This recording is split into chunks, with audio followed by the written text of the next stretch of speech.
What happened during the last days of the Western Roman Empire? Well, quite a lot actually, as we shall find, surprisingly. But the fall of the West, we have learned by now, was not so much a disastrous fall, but more like a change of government, where instead of an emperor, we would now have a Germanic king. How exactly did it come to that, and how can we imagine these events? So, what would we have seen during the final days and weeks of the Western Roman Empire?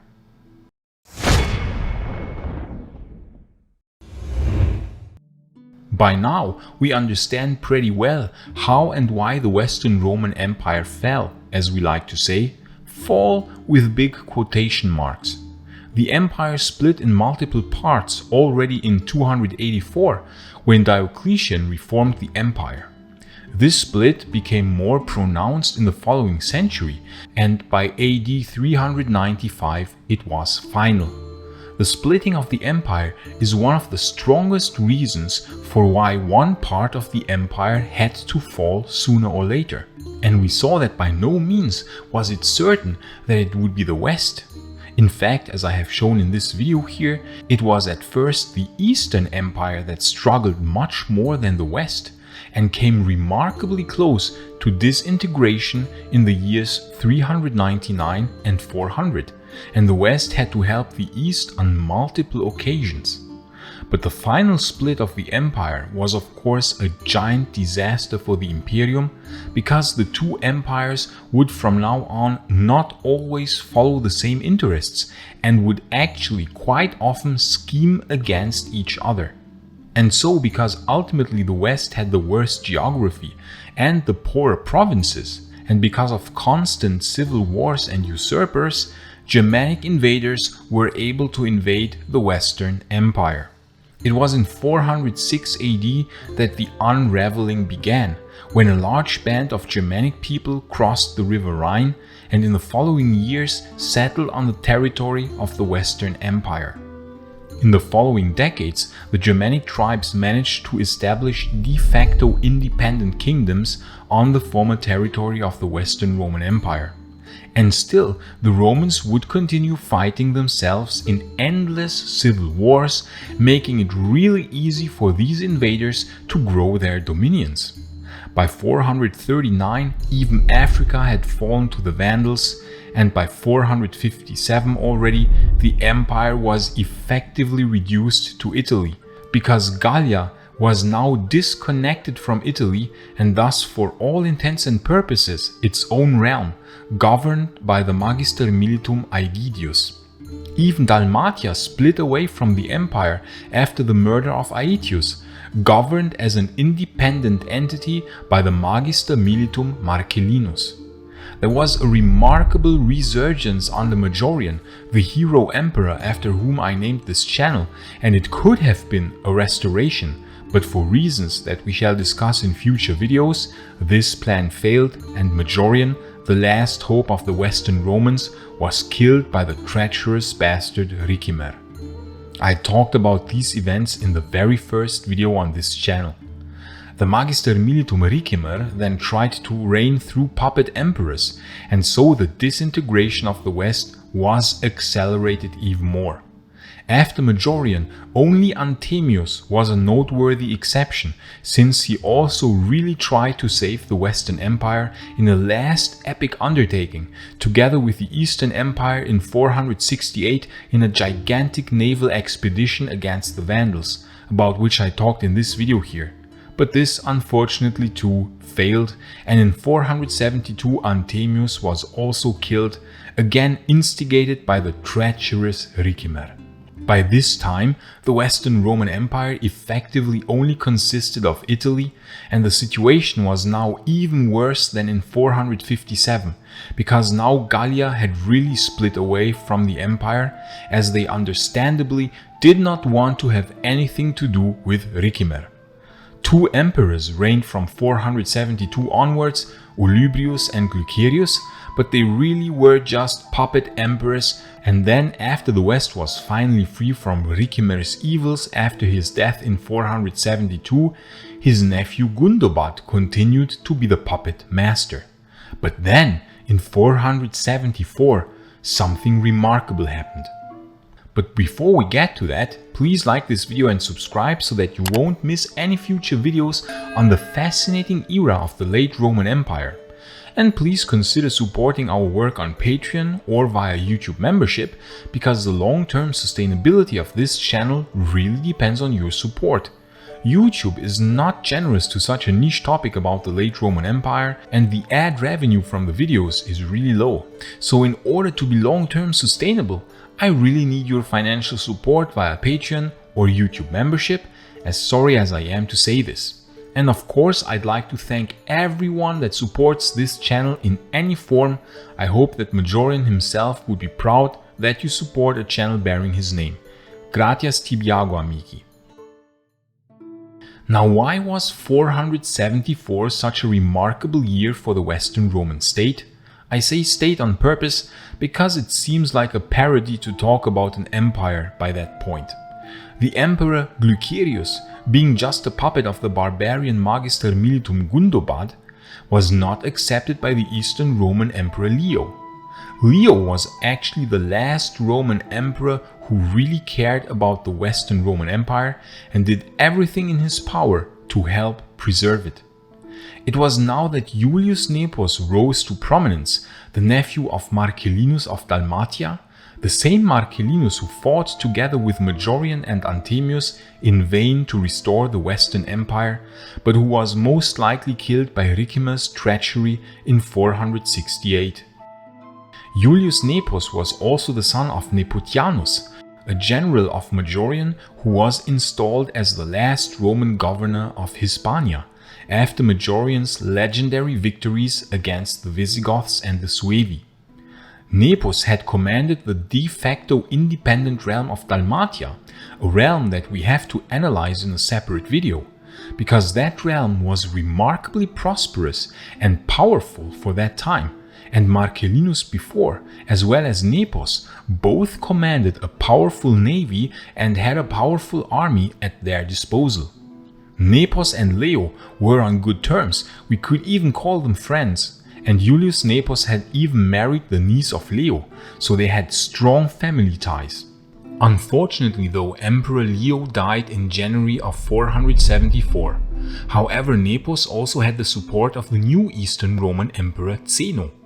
But Zeno would not be quite as motivated to help preserve the Western Roman Empire as Leo before him, as we shall see later. Thus, in the spring of 474, Julius Nepos left for Italy with an army of unknown strength in order to end the reign of the puppet emperors and to end the tyranny of barbarian Magister Militums, which started to really get out of hand with Ricimer. He thus landed at Ostia, which is also remarkable and shows that he still must have had an impressive navy, since the waters around Italy were by that time constantly harassed by the Vandals. After landing at Ostia, he advanced towards Rome and was proclaimed Western Roman Emperor in the Eternal City on June 24th of the year AD 474. Upon hearing of this, the barbarian Magister Militum Gundobad fled to his kinsmen, the Burgundians. Later, he became king of the Burgundians from 480 until his death in 516. Without Gundobad's support, Glycerius was forced to abdicate.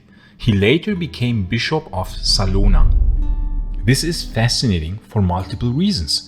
First of all, Gundobad fleeing indicates that Nepos came with a sizable army, confirming that Dalmatia possessed an unusually strong army.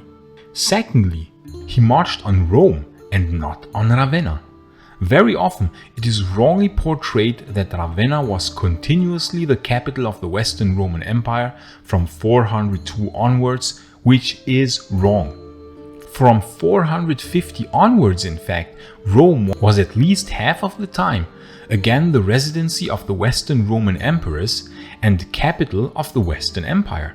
Valentinian III resided there from 450 onwards, as well as Petronius Maximus, as well as Avitus, as well as Libius Severus, as well as Anthemius. So Nepos marching on Rome shows the extreme importance that Rome still had in those days. And the date of June 24th, 474 is interesting for another reason, namely that it would be the last Roman emperor to be crowned in Rome for over 300 years.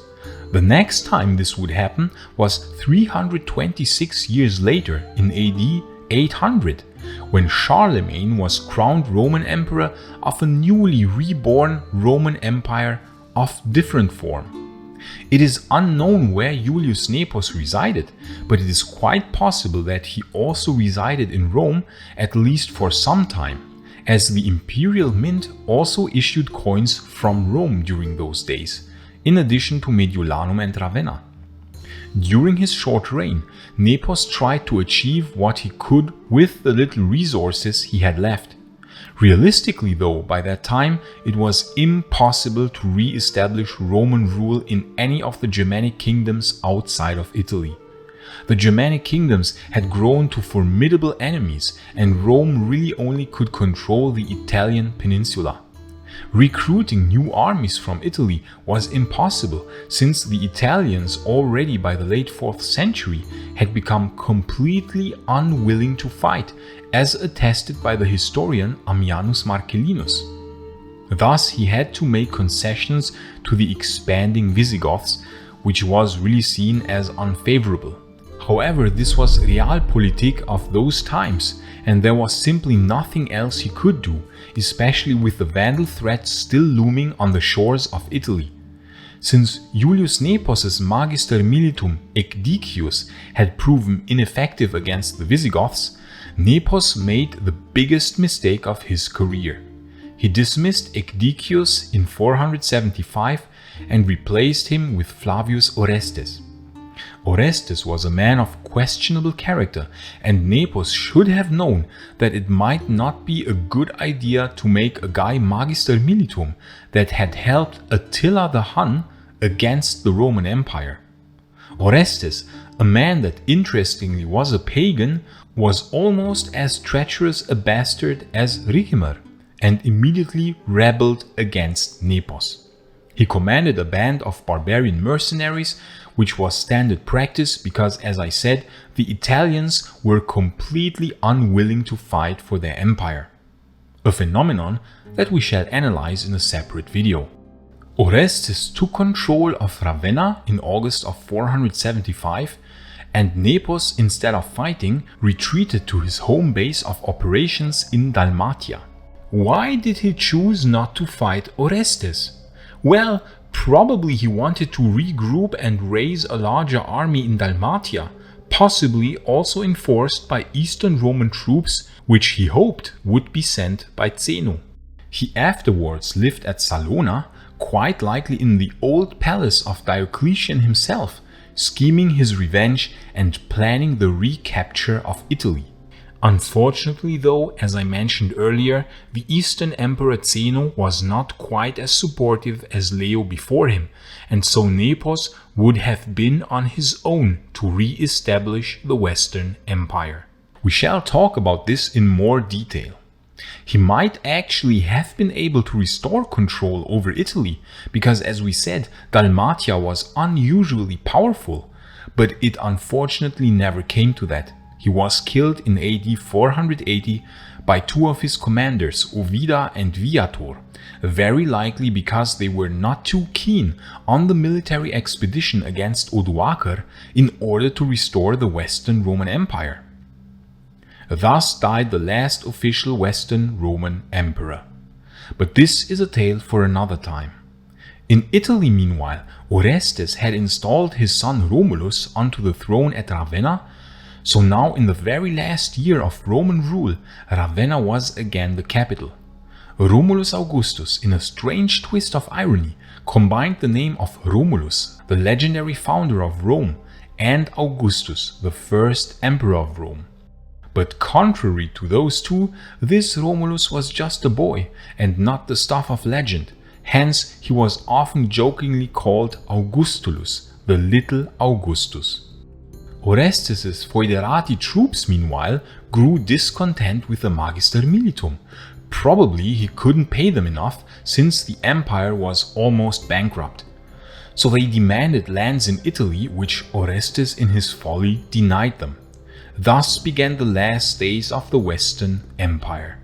Among those foederati that were really just a band of Heruli and Rugi barbarians was one called Odoacer, and he decided to depose Orestes. Thus, in the summer of 476, Odoacer and his mercenary band marched on Pavia, or Placentia, where Orestes resided. Interestingly, it is not really clear if it was Pavia or Placentia. So bad is our knowledge of what transpired in those final days, because the sources are rare and unprecise. There apparently was a battle between Orestes' garrison troops and Odoacer's troops. A battle was fought outside of Pavia or Placentia, in which Orestes lost. We can assume that only a few thousand soldiers were involved in total, and Odoacer outnumbered Orestes 2-1. Orestes was shortly thereafter executed by Odoacer. Odoacer then proceeded to march on Ravenna, where Orestes' brother Paulus was commanding the garrison of the city. They too were defeated, and here also we don't have precise knowledge of what exactly happened and what kind of battle took place. We just know that Paulus and his troops were defeated and Paulus died. I personally imagine really demotivated local garrison troops who saw their impending doom, and many probably deserted their posts knowing that Odoacer had the larger army. Thus Odoacer entered Ravenna in early September 476. Romulus was famously deposed on September 4th because Odoacer chose not to reign through puppet emperors. He spared Romulus and sent him to retirement at Castellum Lucullalum, where Romulus would live until the 520s, as we know that Theoderic, the famous Ostrogothic king, later sent a letter to somebody called Romulus at the very same Castellum. Thus officially ended the Western Roman Empire, but as you can see, it was really just a change of government and not much more. Instead of an emperor, a Germanic mercenary now reigned, but officially only as a representative of the Eastern Roman Emperor Zeno. Zeno accepted the rule of Odoacer, something that I cannot imagine that Leo would have accepted. Probably Zeno thought, why have another emperor in the West when Italy had now factually become a province of the Eastern Empire with Odoacer as his governor? And officially, Odoacer's realm was a province of the Eastern Roman Empire, since coins were still issued with the image of Julius Nepos, and officially Julius Nepos was still the emperor until 480. So we see that the last days of the Western Roman Empire were really the last days of an empire only on paper, and we could call it more the last chaotic days of competing factions for control of the Italian peninsula. In future videos we shall see that the Western Empire would have almost been restored a few times after that. So deeply ingrained was the notion of empire in the minds of the Western Romans. But that, friends of late Roman history, is a tale for another time. And if you are interested to learn how Rome looked in that fatal year of 476, you can watch this video here in the upper right corner. But if you want to learn more on why the fall of 476 was not really a fall, you can watch the other video in the lower right corner. I say thanks again to all friends of Roman history, gratias tibiago amici, and bene valete.